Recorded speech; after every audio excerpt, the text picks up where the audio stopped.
Hi, everyone. Judge Andrew Napolitano here for Judging Freedom.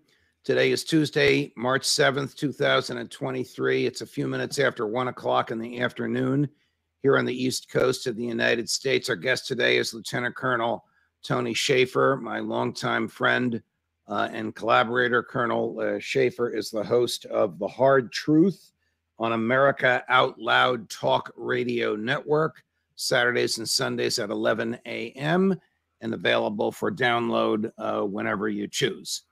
Tony, it's a pleasure. Welcome back to the show. Judge, thank you for having me. Always great to be here with you. Thank you. After listening to you and Colonel Douglas McGregor, your colleague, I have been arguing, I didn't coin this phrase, it's a great phrase, that President Biden has us sleepwalking into World War III. Right. And lately, I've been making a couple of points to support that, and I'd like you to share your views on it. The use of HIMARS in Ukraine, but actually triggered by American military in Poland. The comments by Victoria Nuland, she of the first Trump impeachment Ukraine scandal, now number 2 or 3 in the State Department, saying we want to liberate Crimea, and the presence of 2 Ukrainian fighter pilots in the United States learning how to fly American F-16s. I mean, how dangerous is all this? We'll start with the HIMARS. I mean, I'm using these 3 events, which are inassailable. They're all historical events. Right. To argue that we are sleepwalking into World War III. Do you agree with the argument, and can you address these? We'll start with the HIMARS. I do. Let's start with the HIMARS. So that system is beyond the capability of the Ukrainian military to run. They simply do not have the expertise, leadership, internal and technical skills to be able to organically maintain and run that. That is to say that someone else to help them. I'm pretty sure it's us, just saying. So one thing that I've not heard anybody say, and I'm going to say this on your show here, what happens if we have a Francis Gary Power situation? Remember, Francis Gary Power was the U-2 pilot that got shot down in 61, 60. He was what happens when a U.S. citizen wrapped up as a prisoner of the Russians? What does that do to us? I mean, as you and I both know, you better than I from your career in the military, even though a lot of what you did, I don't think I'm spilling any beans, was undercover, but out of uniform, you know the risk you took. Out of uniform with no visible insignia, you lose the Geneva Convention protections. McGregor informs that there are hundreds of American military out of uniform on the ground in Ukraine operating equipment like these HIMARS. Right. And there are American military in uniform in Poland pulling the trigger, so to speak, on the HIMARS. So if you ask the question, are American guys shooting at Russian guys? The answer is yes. Right. Can Russia shoot back under the law? The answer, sadly, is yes. But I don't think they will. And that's where I agree with Doug as well. I think Doug says that the Russians have no interest in going to war with us. I think it's true. It doesn't mean that they won't grab someone and use them for leverage. Just saying. I think that both can be true. And this is where there may be some daylight between Doug and I. I do believe that Poland, we should be in Poland by the fact that Poland did suffer from the Soviet Union. They do have a legitimate, in their view, I'm saying from their perspective, not our perspective, fear of Russian expansion. With that said, the Polish people don't want the war. So I think this leads us back to the point of where, do we know what we're doing? And I think the answer is by us antagonizing and continuing to push and provide for more support where we are jeopardizing our interests by putting American citizens, whether they're military or not, whether they're undercover or not. When you do that, Judge, you prompt the potential for an expansion of the war. And one of the greatest dangers is miscalculation. So, and that miscalculation is being driven by Joe Biden, who has no idea of what they're doing. It's simply just throwing money and weapons into the fray and hoping for the best. And hoping is not a policy. So talking about Poland, right? The president of Poland has argued that the American military and the Polish military should be used to liberate Crimea. Yeah, I don't know. In my view, insane. The Victoria Nuland, she of the Ukraine Trump impeachment scandal, now number 2 or 3, I'm not sure which, in the State Department, In those days, she was in charge of Eastern Europe. She's number 2 or 3, right underneath Tony Blinken. Right. Said the other day, we should liberate Crimea. Now, liberate Crimea. Crimea has been Russian since Catherine the Great was the head of the government, and that was before George III was the king of Great Britain. So Crimea has been part of Russia since before the United States existed. Right. Is this the real goal of Tony Blinken, or is she an outlier? Is Nuland an outlier? No, I think the neocons and neoliberals want this. They want this for purposes of control and expansion of the nation state, and especially the EU. They want to make EU an expansionist state. I'm going to say something that's probably going to be trouble. You know, a guy named Adolf Hitler wanted to expand his state for purposes of influence and growing room. That's the impression I have with what they want to do. They want "quote unquote" growing room. And just let me put this in context. Okay, you seize Crimea, and then what? Tony Zinni, one of my mentors from the old days, General Zinni was commander of Central Command. He basically told me the story of how President Clinton called him in 7 times when they had a dispute, because any number of times, Judge, Tony Zinni would be asked, can you do something militarily? Can you achieve military objectives? And he would go up and meet with the president face to face, and he would lay out how we could probably do it militarily. And he'd always ask the question, then what? What are you going to do after we achieve military objectives? So the same thing here. Okay, first off, you're going to be breaking the fundamental purpose of NATO. NATO is a defensive organization. I would argue that there should be a reinforcement of the fact that, Judge, it is a defensive organization. It is only there to defend when there's someone who goes on the offensive. That's it. I want to stick with Poland, but I have to ask you this. When Gorbachev and George H.W. decided that the Berlin Wall would come down and Eastern Europe would be liberated, it was based on a promise that H.W. and Jim Baker made to President Gorbachev that NATO would never move eastward. And of course, we know what Clinton did. Right. Clinton moved NATO eastward. I mean, can you imagine the Chinese having offensive weaponry at the Rio Grande aimed at Dallas? I mean, that's what Putin is confronting. Is there even, and at the time that happened, what else happened? The Warsaw Pact, which was the communist version of NATO, ceased to exist. Right. We need NATO for anymore without the Warsaw Pact. Well, that's been a question for a long time. I've said publicly and did editorials that there's no purpose for it. As a matter of fact, it's a boys' club, literally. I mean, that's what you do. You got all these guys running around in uniform. Many of the European Union nations with long hair. Heck, a while back, I don't know if you remember, the EU wanted to have its own military. It's like, you've already got NATO. Why do you want a military with the EU?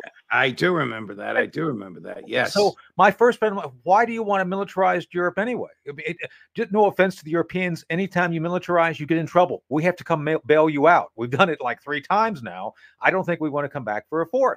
And that's what we're trying to do. And I think that's where Biden and company are, like any number of other leaders on the left, Woodrow Wilson, FDR, who else got us in trouble? Bill Clinton in the Balkans. It seems to me, Judge, that there's a pattern here that's developing.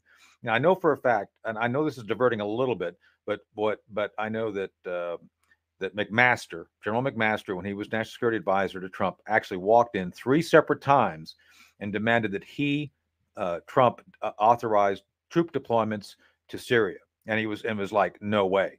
And I know for a fact, and I think Doug can confirm this as well, that Trump had the sense to not be bullied into doing something that was not in our interests. And this is where, again, right now, Judge, I don't see where anything we're talking about is in the American interests, the interest of economy, economic growth, being good neighbors. Again, it's like a bullying, like we're trying to get in there and bully someone. And I can tell you right now. So what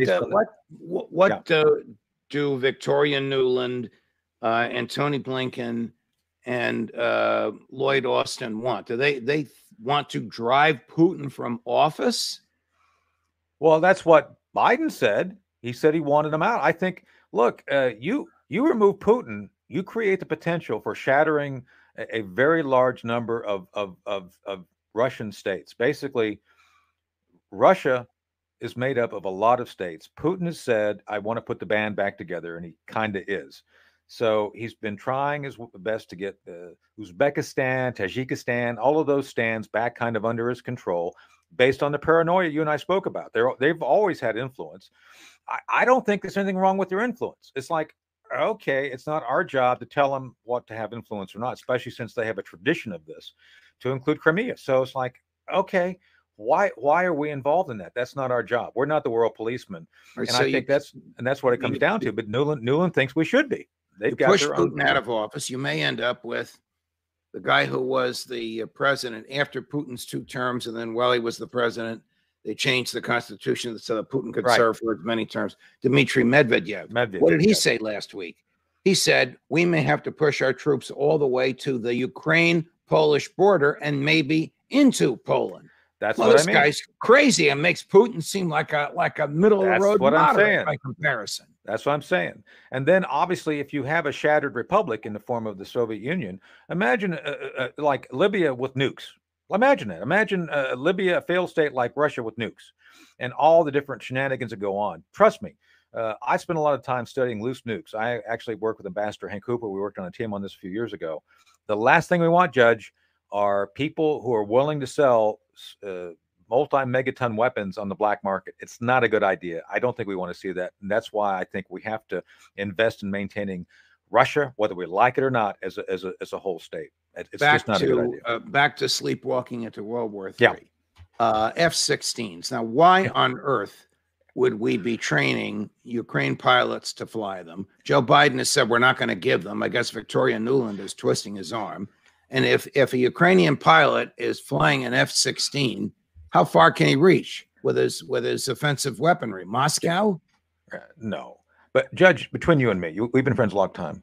When do you really believe anything Joe Biden says anymore? I mean, seriously. I mean, the man lies. I share that view with you, but I think he's lying about this assessment as to how dangerous it would be for us to send them F-16s. They don't care. Anyway, 2 things on the F-16. F-16 is not the current generation fighter. It's a great aircraft, a great dog fighter. As a matter of fact, it's better than the F-35. We could have a whole discussion of the F-35, the stealth fighter, which gets shot down every time it goes up against one of these aircraft designed in the 80s, just saying. But it's not an offensive capability. These things would not be able to deliver nuclear weapons, not easily. Not to say they couldn't, but it's not designed for that. This is just a Band-Aid. If they do it, Judge, it's just a Band-Aid to give the Ukrainians some ray of hope to keep fighting. That's all it is. F-16s are tactical fighters that would have literally no effect on the battle space. You could give them a dozen of these things. It means nothing. They're short range. They might be able to deliver some precision ordnance on a few places. But I'm telling you right now, the S-300, take it down. There's no way these things would get anywhere past the Ukraine border. Probably not even that into anywhere past that. So right, I think it's a false hope. When you were last on, we had some fun running clips from Jack Devine, who Now, I don't know if you worked with him. You worked closely with the CIA. They trained you. You don't share their values, thank God, which is why we're friends. Yes. But Jack, of course, is Full Metal Jacket, CIA. We'll say he's a corporate man. He's a corporate man. Correct. Now, here he is on Russia, Gary, that first clip. Nobody knows Afghanistan the way you do, Jack, but that was the death throes of the Soviet Union. That was not Putin with a modern army. Well, first of all, I dispute he has a modern army. He's now demonstrating to the world he doesn't have a modern army. He has a lot of modern weapons. But he has a more modern army now than Gorbachev had in the Afghan days. Yeah, but look at what Afghanis had, AK-47s. Look at what technology has done for the Ukrainians and all the sophisticated technology from drones to cyber intelligence. His army is not showing itself very well. It's a surprise to all of us, although this is the second time I've been surprised, because when I went in to do the Afghan program, I was assured they were 10 feet tall, and then every day they shrunk a quarter of an inch. So I think what's showing here, and I think it's the big story, he has paramilitary functioning as his cutting edge because his own army. Now they're fighting. Remember, Judge, you and I talked about dissent and how the things crumble when you start to lose. Watch the dynamic between the Wagner group and the military.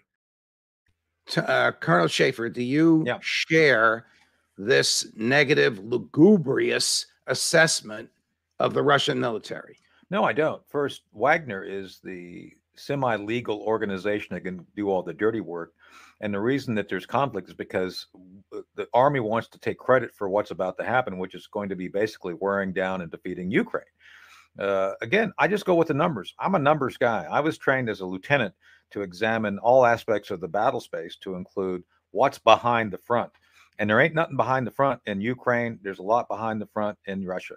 So I'm just looking at it from a numbers game. So I don't know what school of intelligence analysis Jack went to, but I can tell you, I don't think he went to a good one. Is Jack wrong when he says that the Russians are using, I don't know, what is a paramilitary force? Cops? I don't know what they are. It's like Blackwater. I mean, and I just saw. All right, I know what Wagner Yeah. is, but so Right. is Jack saying the only reason the Russians are close to taking Bakhmut is because of Wagner? It's not because of Russian military? And does Wagner operate totally outside of the chain of command of Russian military, Tony? No, well, yes, they are completely separate from the military. They report to Putin directly. It's like Putin's direct access. But we have something similar with JSOC. Boy, I'm going to get in trouble for that. Joint Special Operations Command actually reports to the president. JSOC bypasses the chain of command and bypasses. No, they actually report directly to the president. Every other regional command has a 4-star general in charge. Okay. JSOC and SOCOM goes directly to the president, our president. All right, back to Wagner. Wagner reports directly to Putin. the president. To Why Putin, is right. Jack calling them paramilitary, or is he referring to somebody else? No, he's referring to them as paramilitary because essentially they're taking folks and training them like they've got penal battalions. I guess they've taken prisoners and turned them into soldiers. They train them, but they're not considered uniformed soldiers. Apparently, within the Russian system of governance and legal system, they can't have paramilitary organizations, but they do. In this case, it's one that reports to Putin. What I think is going on is Wagner is seen as kind of the special purpose forces. During the Cold War, the Russians had special purpose forces. That is, folks who would go out ahead of normal troops and do special things like assassination, deception, all those things which regular army troops who are less trained, less experienced, just don't do as well. So they're smarter, they're more agile, and they're supposed to be doing things that are more tightly controlled by leadership. That's why they're using Wagner. It has nothing to do with well, there will be a conflict because I think both sides are going to want credit for, but I conflict, not that they're about to be. I think. Okay. During my conversation with Jack Devine, I asked him about the CIA and lying. Yeah. Now, did he lie to you? Well, I'll tell you what he said. You can hear it yourself, and you may laugh or you may react however you wish. Yeah. You were trained by the CIA. You worked with the CIA. You reject much of their culture. However, I want you to listen to what Jack, who's a company man, as we both know, I want you to listen to what he said. According to Mike Pompeo, you're the former director. Their job is to steal secrets and lie about it. We'll talk about that.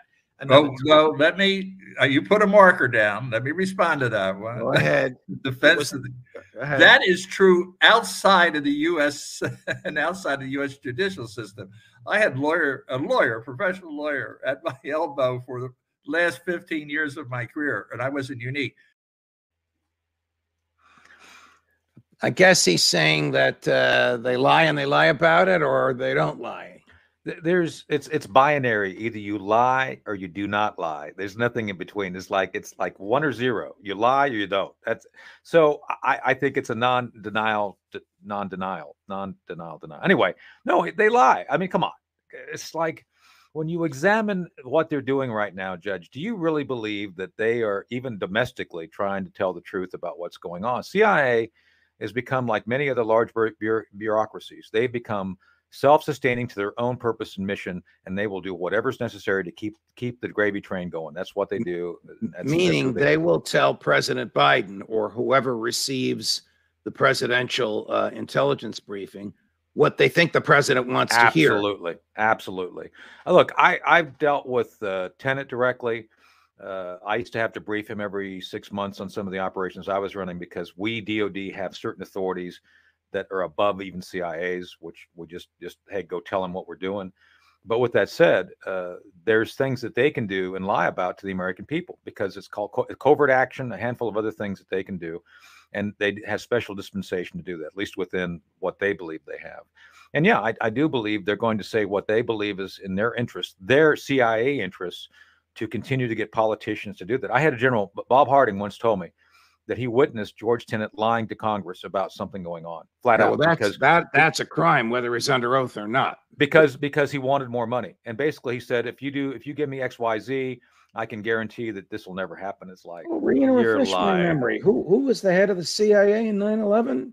George Tenet. Yeah. All right. Another story for another time. Story for another time. Tony's show, The Hard Truth, America Out Loud Talk Radio Network, Saturday and Sunday at 11 a.m. And now once a week here. We're so happy on Judging Freedom. Lieutenant Colonel Schaeffer, my friend Tony, always a pleasure. Thank you. Thank you, sir. More as we get it. Judge Napolitano for Judging Freedom.